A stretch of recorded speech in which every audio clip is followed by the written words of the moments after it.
consiste dans une attitude d'attente des choses qu'on nous a promises. Merci, nous comprenons très bien. Lorsque vous nous parlez de la foi, quelque part, la foi fait intervenir la patience. Oui, c'est ça, même la quintessence du mot ou du terme espérance. L'espérance suppose qu'il y a, parce que je dis toujours aux enfants de Dieu que la promesse, n'est-ce pas, est la mère de l'espérance.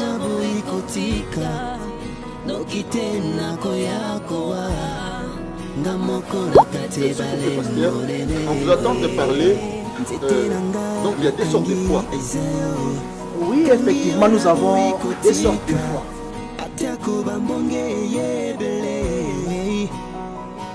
Expliquer qu'un chrétien est en train d'attendre le retour de Jésus, celui qui dit qu'il va voir que Jésus reviendra un jour, mais qui passe son temps dans le péché. Non, là on dit qu'il n'a pas la foi. Parce que dans cet aspect-là, la foi c'est l'attente d'arriver, l'attente continuelle, l'attente ferme de la réalisation.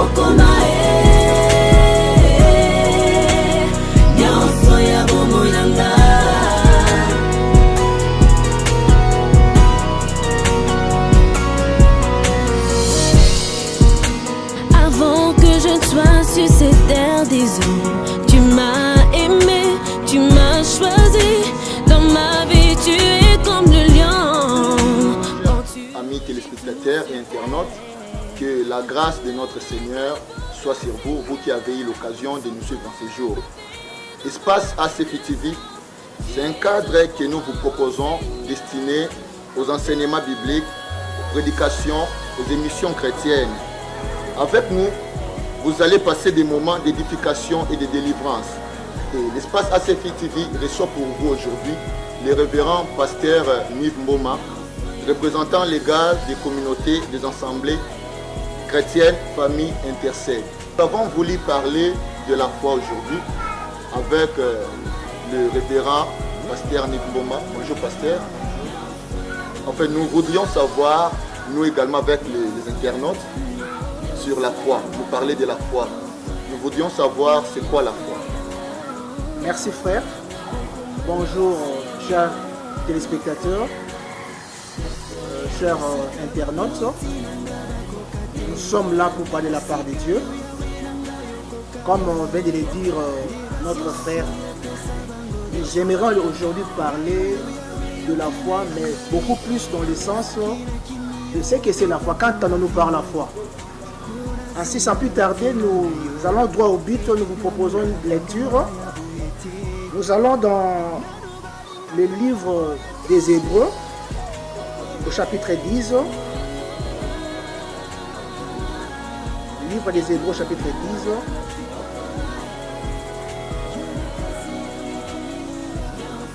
Nous commençons par les versets 36.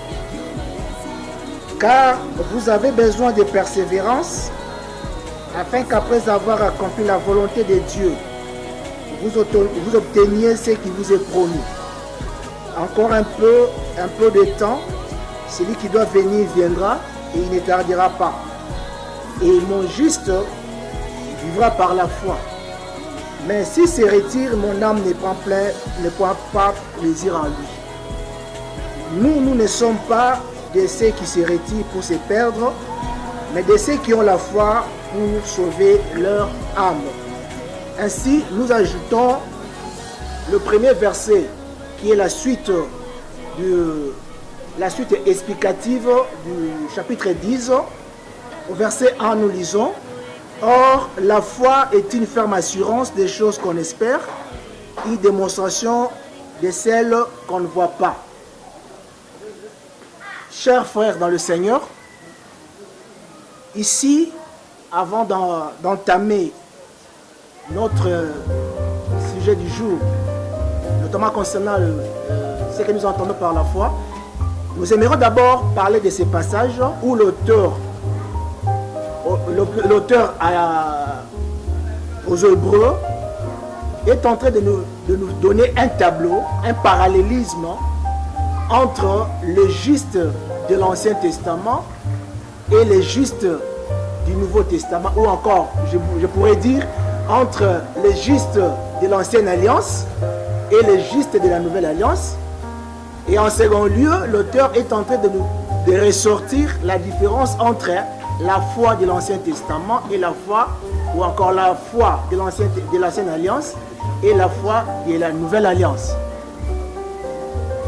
Qu'est-ce qu'il a voulu nous dire par là? L'auteur s'adresse aux Hébreux. Dans ce contexte ici, les Hébreux présents ne sont que des Juifs qui avaient abandonné le judaïsme pour le christianisme.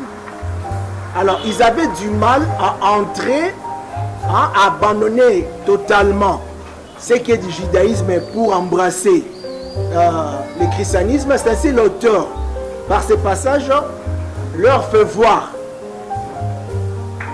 la transition ou le passage de l'Ancienne Alliance à la Nouvelle Alliance. Lorsque l'auteur parle du juste, le juste de l'Ancienne Alliance, parce qu'ils étaient trop accolés à leur coutume, à leur tradition, à leur loi, le juste de l'Ancienne Alliance, c'était par rapport à la pratique de la loi de Moïse. Donc, on ne pouvait être appelé juste dans l'Ancien Testament, mais que celui qui pratiquait, n'est-ce pas, la loi de Moïse. Le contraire de la Nouvelle Alliance est juste, ou celui que la Nouvelle Alliance appelle juste, c'est celui qui a été justifié par l'œuvre expiatrice de Jésus-Christ, ou encore celui qui a cru en Jésus. Donc celui qui a cru en Jésus dans la Nouvelle Alliance est appelé juste parce qu'il a été justifié par l'œuvre de la croix.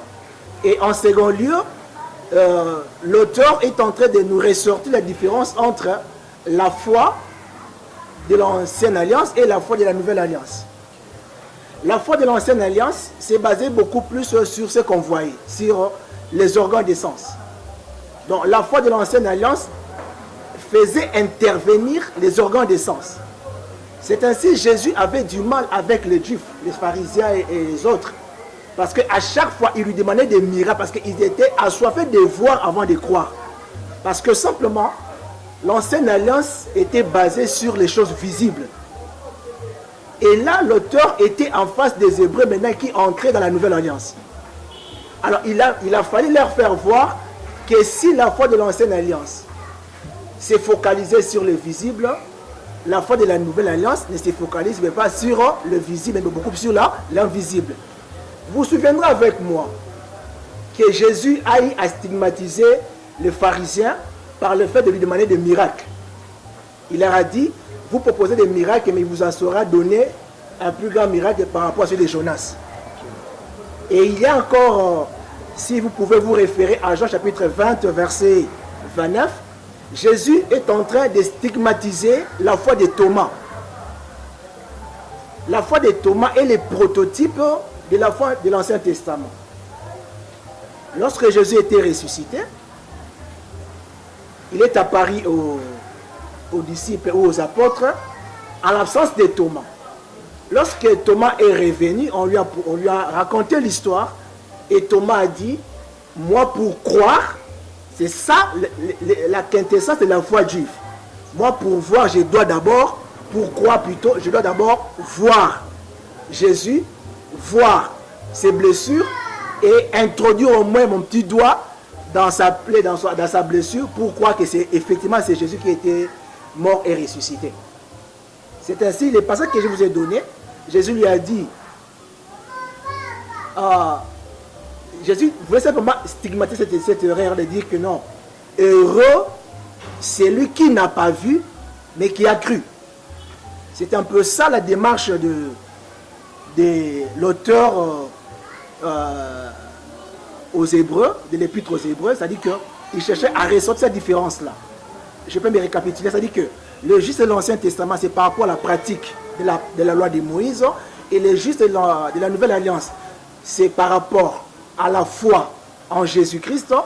La foi de l'Ancien Testament, c'était la foi par rapport au visible. Vous vous souviendrez avec moi que dans l'Ancien Testament, tout était visible. Les temples étaient physiques, la gloire de Dieu, qui est ce que nous appelons le Shekinah, était visible, le tabernacle était visible, la gloire de Dieu était visible, mais c'est ainsi l'apôtre cherche à le faire voir que n'ayez plus cette foi-là, mais par contre, voici une autre foi. C'est à partir de cela, maintenant que nous pouvons, parce que si vous suivez l'enchaînement du passage biblique plutôt, vous découvrirez que le chapitre 11 au verset 1 commence par « or » ou « en effet ». Ça dit que ça explique un peu, ça explicite un peu la foi ou à laquelle il fait allusion. C'est ainsi, maintenant, il définit la foi de la nouvelle alliance en disant « en effet » ou « or », la foi est une ferme assurance des choses qu'on espère et une démonstration de ce qu'on ne voit pas. S'il vous plaît, pasteur, on vous entend parler, donc il y a deux sortes de foi. Oui, effectivement, nous avons deux sortes de foi. Aujourd'hui, un bon nombre de chrétiens crient à longueur de journée, je suis un homme de foi, je suis une femme de foi, mais à partir de ces passages bibliques, nous ressortissons deux sortes de foi. Il y a la foi qui se base sur le visible et la foi qui se base sur l'invisible. C'est-à-dire que la foi de Thomas, je les taxe de la foi de Thomas. C'est-à-dire que Thomas voulait d'abord voir, puis croire. Tandis que Jésus lui dit, c'est le contraire. Vous voulez d'abord croire et voir. Donc il y a des chrétiens aujourd'hui, dès qu'ils sont dans l'église, ils cherchent d'abord à voir, à expérimenter la démonstration du Saint-Esprit avant de croire. Mais la foi qui nous intéresse en ce jour, la foi de la Nouvelle Alliance, c'est simplement la foi qui ne fait pas intervenir les organes des sens. Okay. Mais qui cherche d'abord à croire et puis à voir après. Ok, pasteur, donc si nous comprenons très bien, la foi consiste d'abord à croire et à voir par après. Ok, c'est-à-dire que la foi consiste, donc on nous a enseigné qu'il y a 5 organes de sens. Ok. Ok. C'est-à-dire que dans les 5 organes de sens, la foi, la véritable foi, ne fait pas intervenir l'un des organes de sens, mais il faut d'abord croire et soit voir, soit toucher. Voilà. Et cela étant dit, nous passons maintenant au fils du sujet pour ne pas abuser de votre patience. Oui. Parce que le sujet était ce que nous entendions par la foi. Et l'explication nous est donnée dans la première partie du verset, du chapitre 11, verset 1. La foi est une ferme assurance des choses qu'on espère. Ici, l'auteur est en train de nous expliquer la foi dans le sens des choses qu'on ne voit pas. Parce que lorsqu'on parle d'espérer, ce sont des choses qu'on n'a pas encore vues. Ce sont des choses qui ne sont pas encore à l'existence. Ce sont des choses qu'on n'a pas encore touchées. Alors, l'auteur nous fait voir que pour ces choses-là, il faut une ferme assurance. Donc ici, la foi consiste dans une attitude d'attente des choses qu'on nous a promises. Ok? Parce que ici, l'auteur est en train de nous placer dans une tension entre ce qui est visible et ce qui n'est pas invisible. Ce qui est visible, c'est ce que nous palpons, c'est ce que nous expérimentons, mais nous sommes appelés maintenant à attendre les choses qui ne sont pas encore là, mais pour lesquelles nous avons la conviction qu'elles vont se réaliser. Donc, pasteur, si nous comprenons très bien, lorsque vous nous parlez de la foi, quelque part, la foi fait intervenir la patience. Oui, c'est ça, même la quintessence du mot ou des termes espérance. Okay. L'espérance suppose que il y a, parce que je dis toujours aux enfants de Dieu que la promesse, n'est-ce pas, est la mère de l'espérance. C'est-à-dire que chaque promesse que peu importe de la source, ça peut être Dieu, ça peut provenir de Dieu, d'un homme, du diable. Donc, toute promesse engendre obligatoirement une espérance.